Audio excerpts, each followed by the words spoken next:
all the animals in their environment. Their populations don't get out of control. They don't explode and cause damage. You guys might be familiar with what happens with deer, rats, and rabbits. If their populations get out of control, it can cause all sorts of damage to the ecosystem, damage all sorts of grasses, environments, and stuff. So these guys play a very important role in managing those populations. Now to do that, these guys have an incredibly powerful set of jaws. These guys have a bite force of 2,000 pounds per square inch.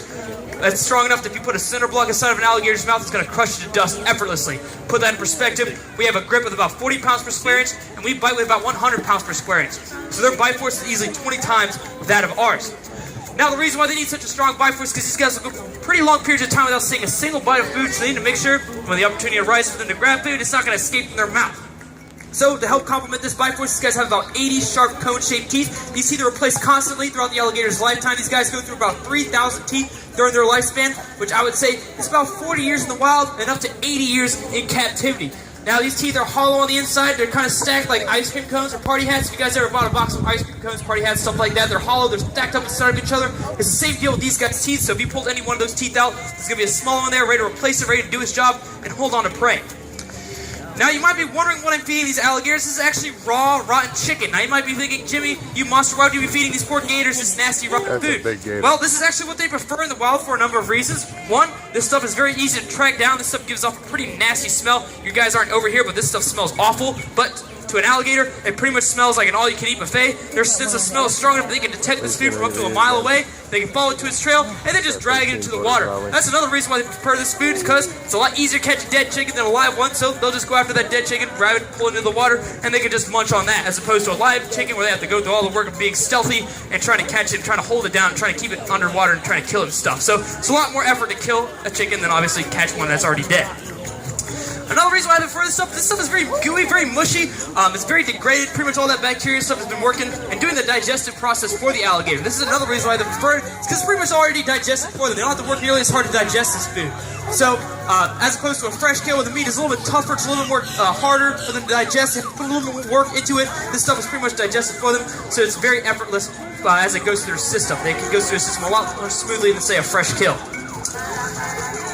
Now, they do go after live prey when it's available. However, they're not going to chase it after it like a lion or a tiger or something. They're actually going to sit and wait for that prey to come to them. They don't have quite that stamina to chase after their food. Although they can move fast in short bursts, they can't sustain a sprint or a fast swim. So these guys will sit and wait by the water's edge, make themselves look like a very inconspicuous object, wait for that prey to get really close, and once that prey gets close enough, these guys are going to lash out with that powerful tail.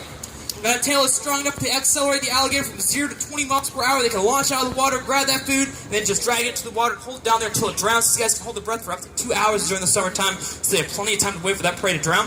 Now, that tail is not only important as a way of catching their food, but it is their most important muscle, in that it is their only way of swimming. Without that tail, the alligator has no way of swimming, has no way of hunting, and it is pretty much going to be dead in the water. So that is why our tailless alligator Bob gets a nice little shallow water pool in Crocodile Cove, because if she was put in the wild without that tail, not only would she not be able to catch her food without the use of that tail, she can't launch after that food, but she can't even swim. So she gets a nice little shallow water pool inside Croc Cove that she doesn't have to work, so she doesn't have to worry about crawling or swimming. She can just crawl in and out of the water without having to worry about using a tail.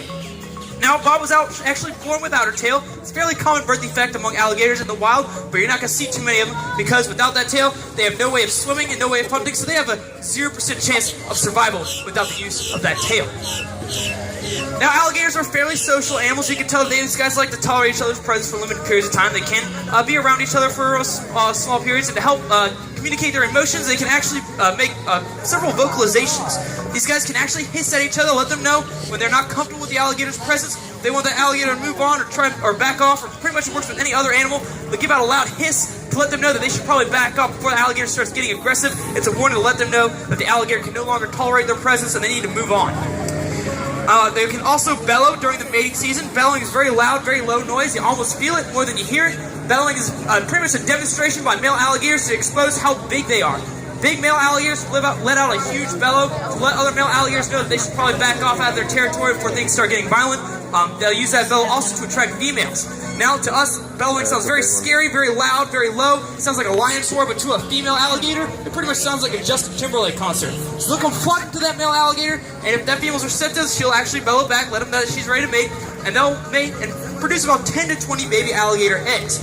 Now, alligators are naturally very docile animals and very timid. They much rather run away than stand and fight, but they're extremely protective of their young. Female alligators are very maternal animals. They'll never let any animal come close to her children without her having anything to say about it. So never, ever, ever approach a baby alligator in the wild, because though it does look cute, it does look adorable, we do have some baby alligators in the display case over at the animal hospital. You guys can check them out if you want. They look like little lizards. They're very adorable, but never, ever, ever approach them in the wild, because they will start chirping to let their mother know that they are in trouble, that they need help, and that mother alligator will not be afraid to tear apart any animal that comes between her and her children, including human beings. So don't approach a baby alligator in the wild unless you want to incur the wrath of its mother. Now you might be noticing that some of the alligators are kind of sitting off to the side. There's that big fellow over there kind of working on his tan over there. I assure you he is not sick, he's not dying or anything, probably because he's full. These guys, like I said, are very accustomed to going for really long periods of time without seeing a single bite of food. And these guys right here get fed 3 times a day, 7 days a week. So naturally, they're going to get full very fast. So these guys don't need to eat nearly as much as we do. These guys can go for months at a time without seeing a single bite of food. And how they do this is, well, because they're notoriously lazy animals. You can see that they will not really move unless it is absolutely worth it. Also, these guys are cold-blooded animals. This makes them incredibly energy efficient. These guys don't need to eat nearly as much as we do because they're cold-blooded. Us warm-blooded animals, although we're a lot more active than they are, we are a lot more, or I should say, a lot less efficient when it comes to managing our energy. That's why we need to eat 3 times a day, 7 days a week, sometimes snacks in between, because it takes about 80% of the food we take in just to maintain our body heat.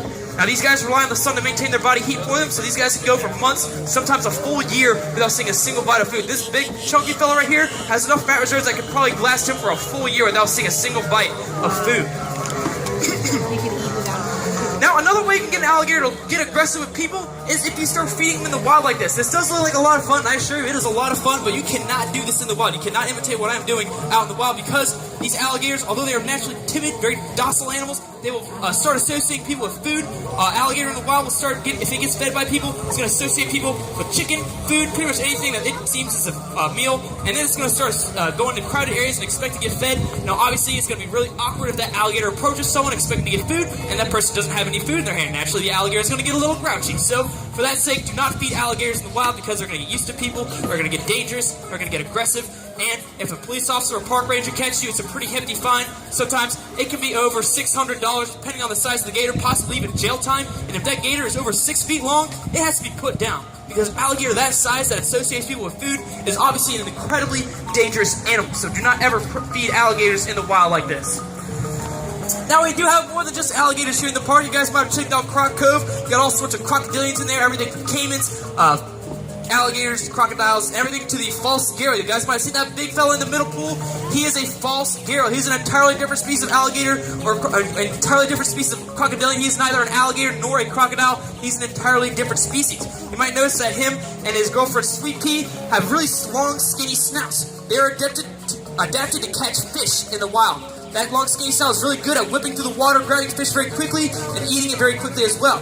Now, though they're really good at catching fish, these guys can't really catch anything much larger than a large rodent on land. Those jaws are much too fragile to catch anything larger than that. They don't have quite that bite force of an alligator or crocodile, and their jaws are extremely fragile. So they will only go after small rodents and small birds, as well as fish in the wild.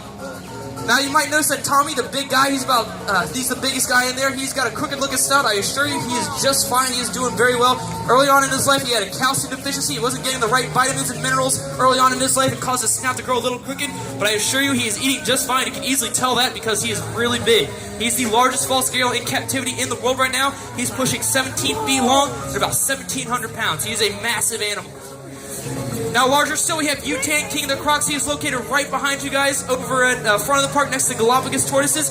He is about 20 feet long, weighs about 2,000 pounds. He is one of the largest crocodiles in North America right now. You guys can definitely go check him out. The reason why he got so large is because he is a hybrid between a saltwater crocodile and a Siamese crocodile, 2 geographically distinct crocodiles. So you're not going to see that in the wild. He's actually bred in a farm in Thailand.